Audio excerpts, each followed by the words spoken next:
Something unprecedented is happening in the Western world. If you listen closely, you can hear it. Or rather, you can hear the absence of it. It is the silence of millions of men who have quietly, collectively, and without coordination, decided to stop playing the game. We are witnessing the largest withdrawal of male attention in human history. Walk into a bar, a coffee shop, or a bookstore. You will see attractive, successful women waiting. And you will see men ignoring them. Not because they are incapable. Not because they don't know game. And not because they don't desire connection. They have stopped because they have performed a cold, hard risk assessment, and the results are terrifying. For the first time in history, the cost of saying hello has potentially exceeded the value of a lifetime partnership. Men are not checking out because they are lazy. They are checking out because they are protecting themselves. Women are beginning to notice. We see the viral TikToks, the confused blog posts, the angry tweets. Where have all the good men gone? Why don't men approach anymore? Why is dating so dead? They are confused. They are frustrated. But the answer isn't that men are broken. The answer is that the environment has become hostile to male existence. Welcome to Aphorism Archive. Today, we are going to dissect the uncomfortable reality of the modern dating market. We are going to look at why millions of men have decided that solitude is safer than society, and why risk management has replaced romance as the primary driver of male behavior. If you are a man watching this, you will finally feel seen. If you are a woman watching this, you are about to understand why the men you want are looking right through you. Let's start with the math. Men are logical creatures. We operate on risk versus reward. For thousands of years, the risk of approaching a woman was rejection. You walk up, you say hello, she says no, your ego takes a bruise, and you move on. That was the deal. Today, the risk profile has shifted from rejection to destruction. I counsel young men, men with bright futures, clean records, and good hearts, who are terrified of interacting with women they don't know. Why? Because they are one misunderstanding away from having their lives ruined. The primary fear isn't hearing no. It is being recorded and mocked on social media to millions of strangers, being labeled a creep for looking at someone for 2 seconds too long, being reported to HR for a compliment that landed wrong, being accused of harassment for misreading a signal. The cost of being wrong has become catastrophic. We have created a society where a man's reputation, which takes a lifetime to build, can be incinerated in 30 seconds by a woman with a smartphone and a bad attitude. I spoke to a client recently, let's call him Mark. Mark is 28, an engineer, makes 6 figures. He told me about a woman at his gym. She was struggling with a machine. 10 years ago, he would have offered to help, maybe struck up a conversation. Today, Mark put his headphones on, looked at the floor, and walked the other way. He told me, if I go over there, and she decides I'm mansplaining or stalking her, and she films me, I lose my job. I lose my status. It's not worth the risk. This is the new normal. Men are realizing that in the modern era, women are not just potential partners, they are potential liabilities. And when the liability outweighs the asset, the smart investor pulls his capital. In this case, his attention. This fear is amplified by the digital panopticon we live in. We have all seen the videos. A man is minding his own business at the gym, glancing around between sets. Suddenly, a camera is shoved in his face, or worse, he is secretly recorded from across the room. Later, that video is uploaded with a caption, POV, this creep won't stop staring at me. The internet mob descends. They find his name. They find his employer. They demand his firing. And for what? For having eyes? For existing in a public space? Some women are confused about why men are withdrawing while simultaneously liking and sharing these videos. They celebrate the destruction of a man who shot his shot awkwardly, and then wonder why the next man won't shoot at all. The cognitive dissonance is breathtaking. You cannot hunt men for sport on social media and then complain that the woods are empty. Men are adapting. They are learning that the only way to win a rigged game is not to play. This is why the gym creep trend has done more damage to dating than any rejection ever could. It has taught men that any environment is a hostile environment. And it's not just the gym. It's the grocery store. It's the coffee shop. It's the street. One client told me a story about being at a bookstore. He saw a woman reading a book he loved. He wanted to approach her. Then he remembered a tweet he saw where a woman blasted a guy for interrupting her reading time, calling it male entitlement. He bought his book and went home alone. Safety is now the priority. And silence is the ultimate safety. This dynamic has been accelerated by what I call the HRification of society. Corporate culture has bled into the streets. In the workplace, men have been trained for years: don't compliment appearance. Don't ask personal questions. Keep the door open. Never be alone. This was meant to stop harassment, and in many ways, that's good. But the definition of harassment has expanded so widely that it now encompasses unwanted attention. The problem is, you cannot know if attention is wanted until you offer it. If you are attractive to her, the approach is romantic. If you are not attractive to her, the approach is creepy or harassment. Since a man cannot know if she finds him attractive before he approaches, he is forced to gamble his reputation on her mood. Men are looking at those odds and saying, "I'm good." I had a client, a 45-year-old manager.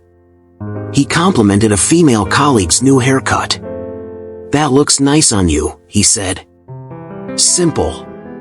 Polite. He was called into HR the next day. She felt objectified. She felt observed. He now refuses to speak to female colleagues about anything other than spreadsheets. He will not mentor them. He will not go to lunch with them. He is practicing the Mike Pence rule: never be alone with a woman who isn't your wife.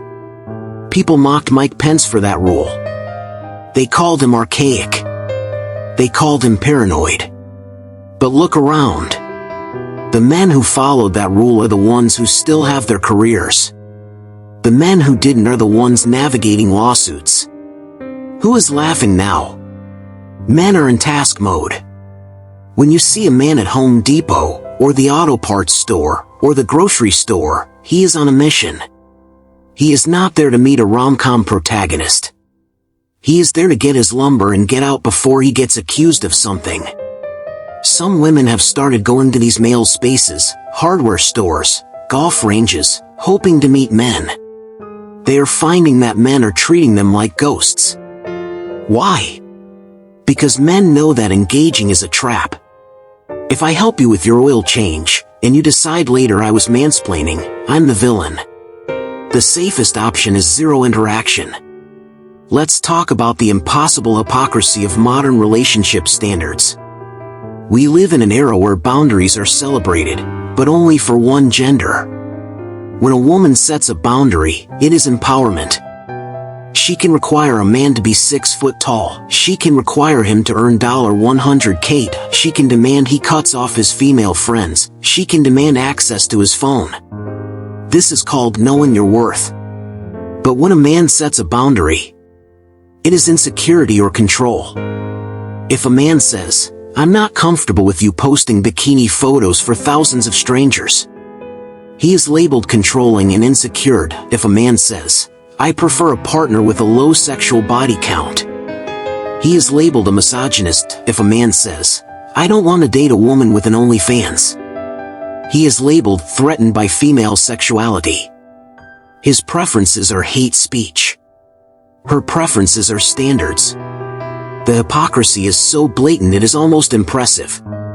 A woman can have a laundry list of requirements: height, income, car, house, status.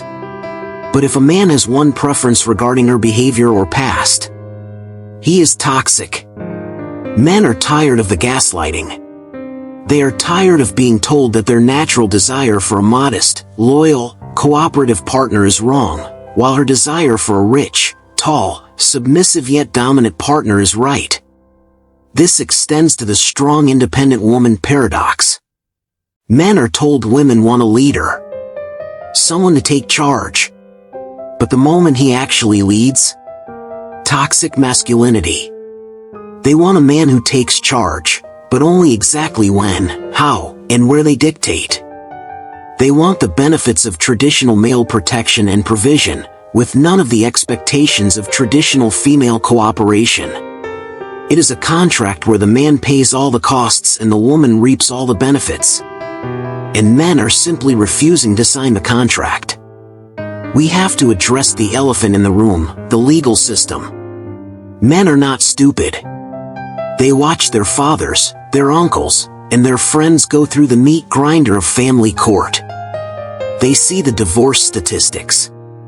They know that 80% of divorces are initiated by women. They know that in many jurisdictions, the man loses the house, loses half his assets, and becomes a weekend visitor to his own children, all while paying for the lifestyle of the person who broke his heart. Marriage, for a modern man, is a liability with unlimited downside and very limited upside. It is betting half your net worth that someone won't change their mind in 10 years. And in a culture that celebrates living your truth and eating prey loving your way out of commitments, that is a bad bet. Then there is the threat of false accusations. We live in the believe all women era. While this movement started with noble intentions to help victims, it has eliminated the presumption of innocence for men. An accusation is now a conviction. You regret sleeping with him the next day. Assault. He breaks up with you. Emotional abuse. He raises his voice during an argument. Violence. I have seen men's lives dismantled by a vindictive ex who knew exactly which keywords to use to trigger the system. I felt unsafe. That phrase alone can strip a man of his children, his firearms, his home, and his reputation, often without a single shred of evidence. Men are walking through a minefield blindfolded. Every text message, every interaction, every date could be the evidence used against them in a tribunal where the outcome is predetermined. Is it any wonder they are choosing not to walk into the minefield at all? So, where are the men going? They aren't disappearing. They are redirecting. We are seeing the rise of parallel happiness. Men are discovering that they can live fulfilling, rich, and happy lives without a female partner. This terrifies the establishment because men were always controlled by their desire for women. If you remove that desire, or if the cost becomes too high, men become uncontrollable. They are pouring their energy into hobbies. The gaming industry is bigger than Hollywood. Why? Because video games provide a space of achievement, camaraderie, and challenge where you are judged on merit, not accused of toxicity. Career. Men are building businesses, not to impress women, but to secure their own freedom. Health. Men are getting fit for themselves, for their own longevity, not to be eye candy. And yes, we must talk about the passport brothers. The media likes to paint these men as losers who can't get women at home. This is a lie. Many of these men are high earners, fit, and successful. They are leaving not because they can't compete, but because they refuse to compete in a rigged market. They are going to cultures where femininity is still valued, where cooperation is prioritized over combativeness, and where a man is viewed as a partner, not a suspect. They are seeking safety tourism. They want to date in a place where a compliment is received with a smile, not a call to the police. They are voting with their feet. For the men staying home, there's the porch theory. Imagine a man sitting on his porch. He has a beer. He has his dog. He has peace. Inside the house is a potential relationship, arguments, accusations, walking on eggshells, financial drain, drama. Why would he go inside? The peace of the porch is addictive. The loneliness epidemic narrative misses this reality. Men aren't lonely because they can't get women. They are choosing solitude because it is safer than the alternative. There is a difference being alone and being lonely. The most dangerous thing isn't solitude. It's company that could destroy you. So, what happens next? Some women are starting to panic. The articles are shifting from men are trash to please date us. But it might be too late. Trust is like a mirror. You can fix it if it's broken, but you can still see the crack in that reflection. And right now, the mirror is shattered. Young men are watching. Gen Z boys are growing up seeing their older brothers and fathers get destroyed. They are seeing the teachers who are afraid to be alone with them. They are seeing the media that demonizes them.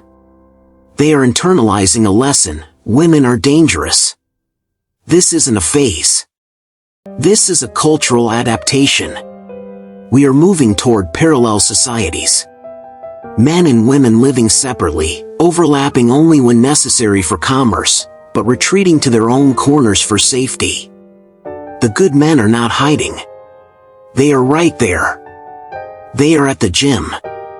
They are at the library. They are in the workshop. They are hiking. They are just invisible to you because they are not projecting availability. They are projecting self-protection. The attempt to shame men back into approaching isn't working. Man up. Stop being an incel. Real men take risks. Men hear this and laugh. Real men also do risk assessments. And the assessment says, stay away.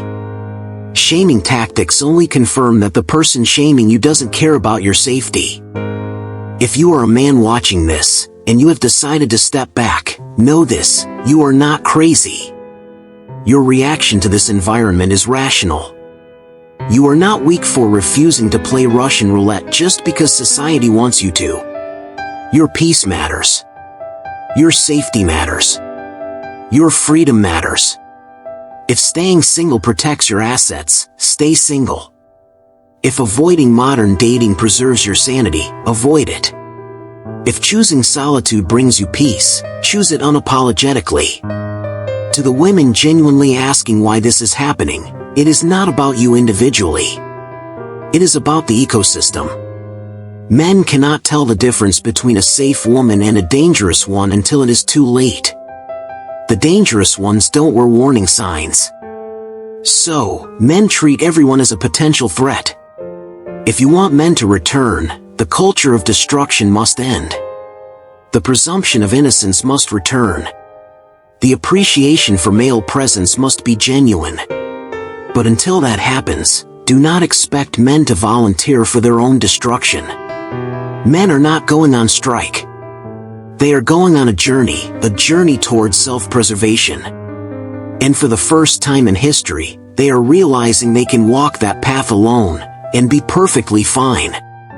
I want to hear from the men in the comments. What was your final straw? Was it a specific date? A false accusation? A realization? What is your life like now that you have opted out of the chaos? And to the women, are you seeing this shift in your own life? Let's have the conversation that the mainstream media is too afraid to touch. Because the silence you hear? That is the sound of men finding their peace. Don't forget to like and subscribe for the truth you won't hear anywhere else.